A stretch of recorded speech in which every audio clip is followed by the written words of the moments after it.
Security sources in Mali have confirmed that the country's President Ibrahim Boubacar Keïta and Prime Minister Boubou Cisse are being detained by mutinying soldiers in the capital Bamako. Soldiers at the Kati military base, about 15 kilometers outside Bamako, mutinied earlier today and rounded up several senior civilian and military officials. The West African Union, ECOWAS and France have condemned the unrest and called for soldiers to return to their barracks. The mutiny follows months of mass protests demanding the resignation of the president over corruption allegations. The UN Secretary-General Antonio Guterres has condemned the arrest of President Boubacar Keïta and top government officials by the soldiers and has called for their immediate release. Gunfire was heard at an army base outside Mali's capital, Bamako. The military blocked the road from the town of Kati. Businesses in the area shut down and citizens were advised to stay indoors. Reports of several high-ranking politicians and officials being arrested surfaced, but it was unclear by whom. Opposition protesters gathered at the Independence Square in support of the M5 RPF movement that wants to see the resignation of the president and the prime minister. Protesters attacked the justice minister's personal offices and set parts of it on fire.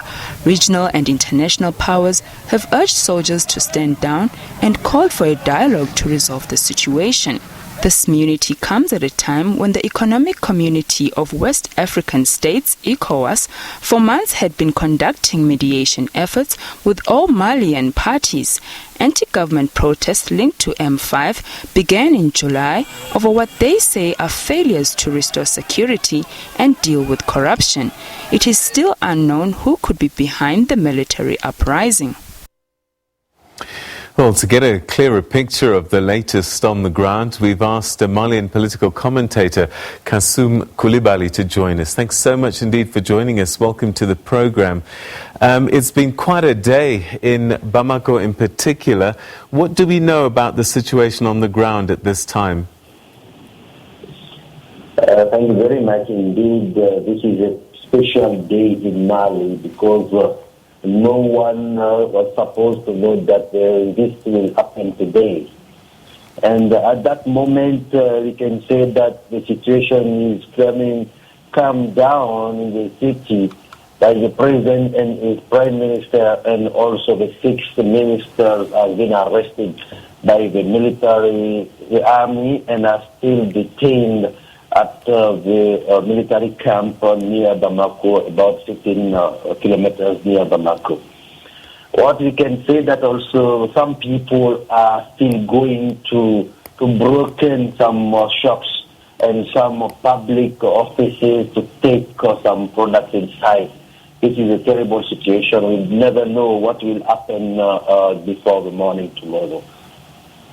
Have you been able to get a sense of how people are reacting to the news as it filters through?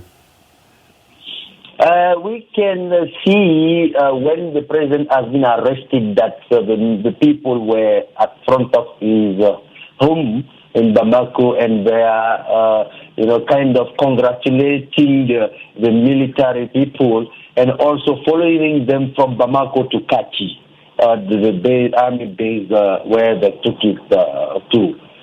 We can say that the population is almost, the majority of the population is happy today because what we are thinking about the M5 RSP meetings took previously, the goal was to the president to step down. And now it has been arrested.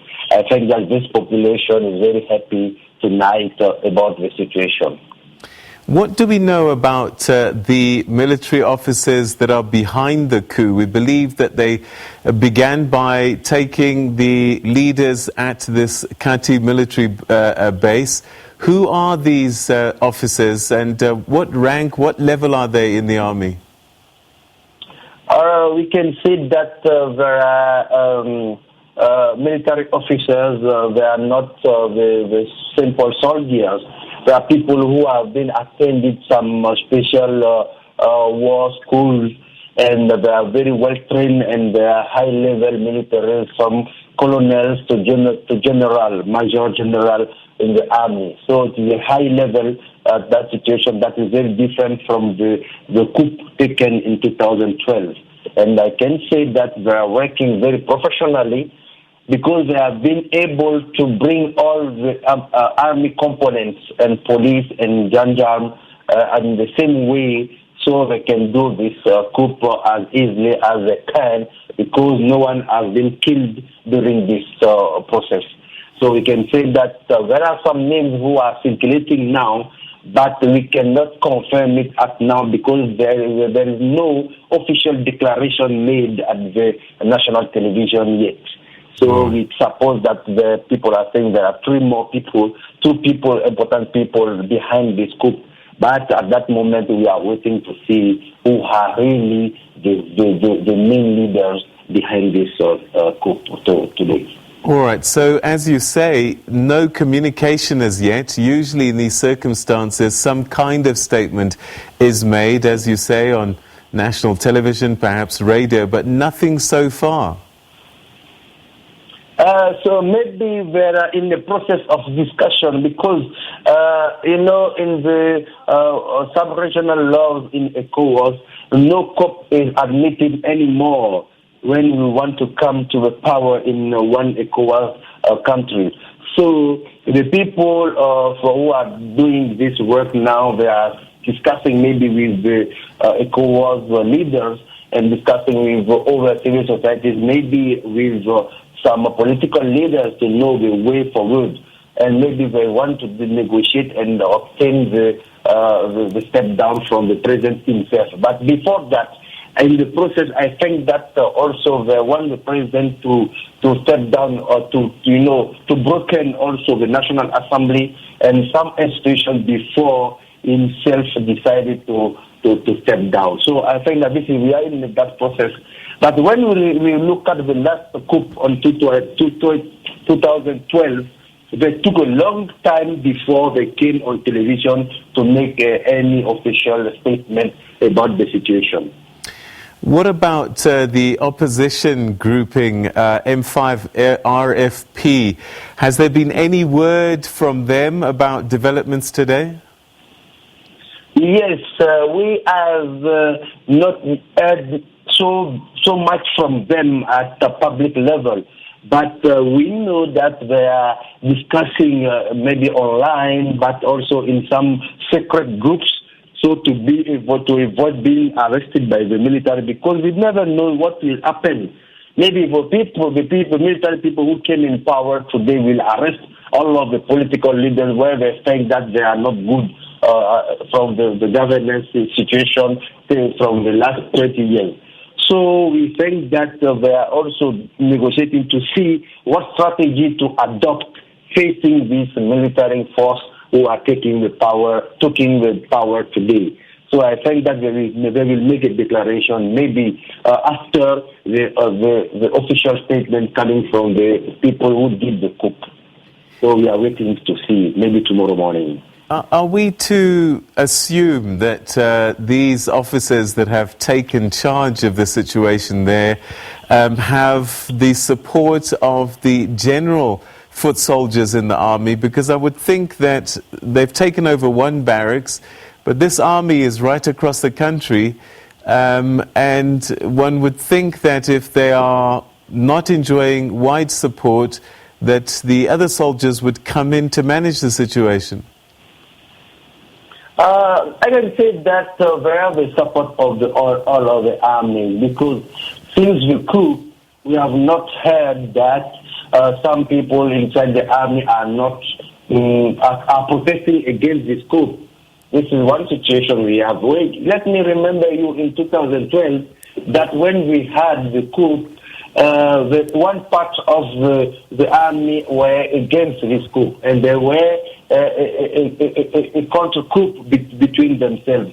And I think that the situation today is not very different, because we see a unity between the red caps and the green caps. And all of them are together with the policemen, with the gendarme, and all of the military forces are working together today. So that we assume that today there is a big unity on that process. The last time I spoke to you, you were quite concerned, and you said that if things don't get sorted out this week, you weren't quite sure what would happen next. So was there a sign, was there an inkling that perhaps things could escalate to this level?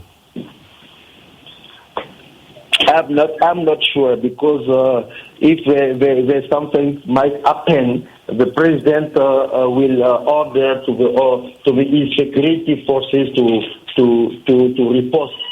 But today we are not sure that this thing can be in an escalation. But what I can mention, I want to ask to the force maybe to secure the full population, to secure the private homes and the public services, so that to avoid people to come and broken the doors and steal the things for other people.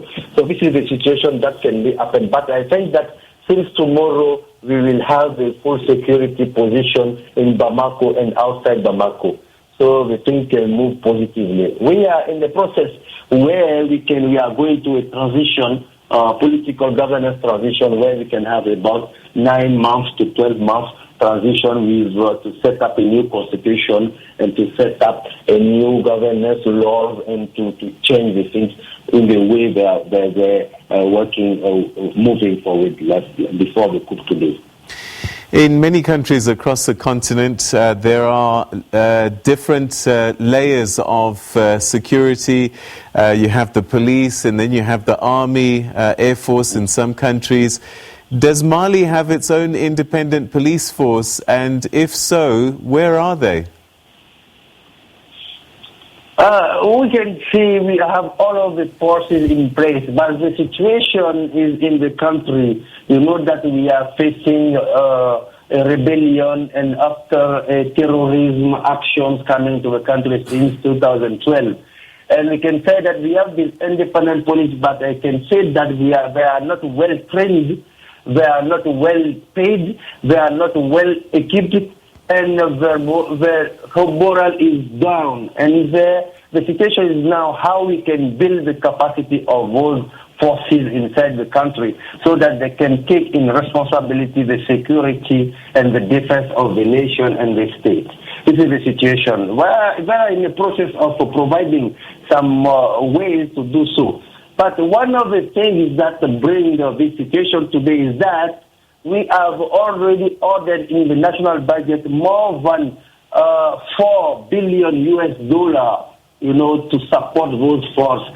But we can see that this money has been stealed by some people inside the government system, and we have no plane, we have no equipment, we have no arms to fight very well against the people who are attacking the country. So I think that we need to restructure the police, the army, the air forces, so that we can have a professional of the new generation of people who can take in charge in an independent way the security of the country. We are in that process also to do the governance of security that can be very fine for the population and the state itself. All right, and perhaps finally, we've seen people taking to the streets demanding the resignation of President Keita. What's been the mood like around the country, and particularly in Bamako, in the last few days in terms of civilians protesting? We can say that after the last big meeting organized by the M5 RFP on 11 August, they have decided to step that in the place, independence place before the president resigns. So now they are also planned all this week to do a lot of protest campaign inside Bamako and also of the capital cities in the region. Now I can say that there is no so much noises outside Bamako, and the people are still bringing them together and enjoying themselves with the military forces because they think that this is a common success for all of them. But we are seeing that what the RFP empire will decide on the next step, because they are planning to organize a big meeting on Friday. But because of the situation happened today, we don't know if this meeting will happen on Friday, but because the military don't want again to have another situation to manage. So I think that there will be a negotiation between the two parties to see the next step, because they will be included in the transition period that will be open today or tomorrow morning. All right, and that's where we'll leave it. Thank you so much indeed, Kassoum Coulibaly, who's reporting there from Mali on the situation that's been unfolding during the course of today. Some military officers in the country, in Bamako, at a military base called Kati camp. We're getting reports that it's being led by Colonel Malik Dior, who's the deputy head of the Kati camp, and another commander, General Sadio Kamara, apparently at the forefront of this mutiny, and they've detained the Prime Minister as well as the President, and we're still waiting to hear what happens next. They haven't communicated to the country. A little bit earlier on, we saw the streets of Bamako seem to be running as normal, but certainly a lot happening behind the scenes, and we'll keep on top of that story for you.